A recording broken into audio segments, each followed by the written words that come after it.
What are some of your big success anchors? What would you attribute some success anchors in your life? Oh man, success anchors.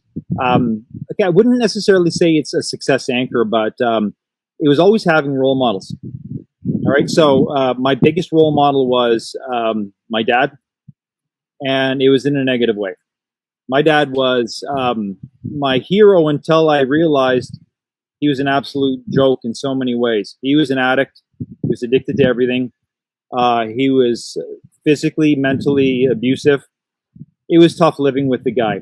And I knew when he wasn't addicted to whatever, he wasn't on his alcohol binge. He was actually a good dude, but it was a Dr. Jekyll, Mr. Hyde kind of thing. And I said, I will never be like that. I am going to be the best dad around for my kids. I can't be like this. And that was big for me. I dreamed of one day being this super dad for my kids and giving my kids the shot that I never had, because I think I had some talent to maybe go someplace with soccer, with some other things. I didn't have that opportunity because it just wasn't afforded to me. So that was a major role model of what I didn't want to be.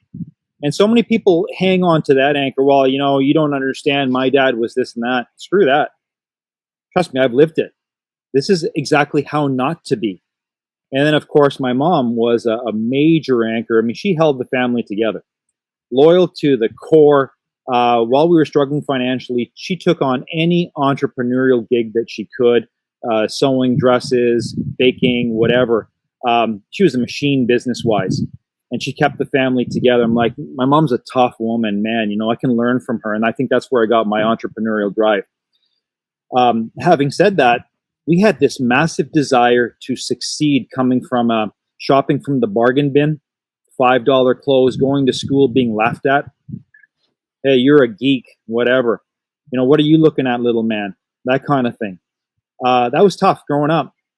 And then, you watch TV and you look at Arnold Schwarzenegger in the Guinness Book of World Records as the world's most perfect man. You look at Batman, I'm like, I got to be like that. So watch pro wrestling and see these guys, strut their stuff on the microphone. I'm like, that's the way a man's got to be. Okay, whether it was or not, those were my role models. Strength, helping people out, working on your body, taking care of others. That was important to me. And I adopted that. So needless to say, when Arnold Schwarzenegger, world's most perfect man, is your role model, one of my biggest wins was competing naturally in the World Championships in Arizona 2012. I was the fourth best middleweight in the world, ripped to shreds. It was funny, the guy who came in first, the guy who came in third, both eventually ended up taking steroids. They probably took steroids during, they just beat the test. But that was a nice win, doing it naturally and being at the top of my game. That was a big win. Getting 2 degrees. A family where nobody was succeeding, getting 2 university degrees.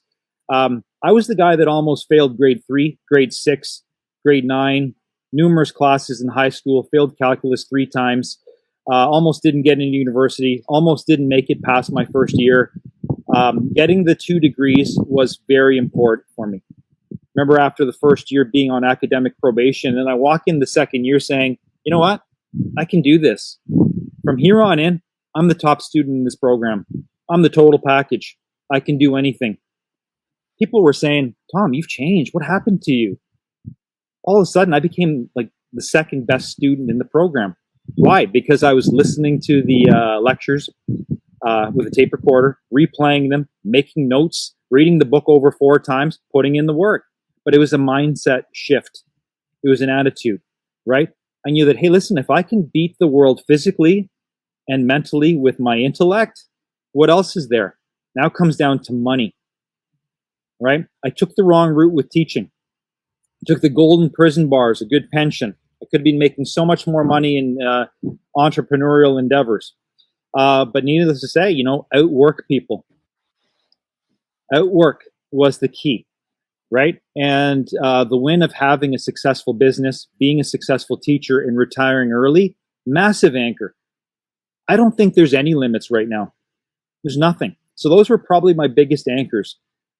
Fitness, intellectual, and business-wise, money-wise. I love what you just said there. There's no limitations. I can do anything. I mean, that's how I have felt earlier in my life, that I was limited based off of my intelligence and my socioeconomic upbringing. And because I came from a very poor family and very broken home. I'm like, well, I need to join the military. That's the only hope for me.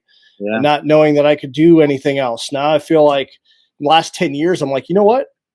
I can literally do anything that I want if I'm willing to put in the work and learn, be humble enough to learn. Yeah. And now as I'm transitioning from the military, I'm like, man, I can literally do whatever the hell I want. I can live pretty much wherever I want. And what do I want to do? I can get really clear on that. So Yeah, big time.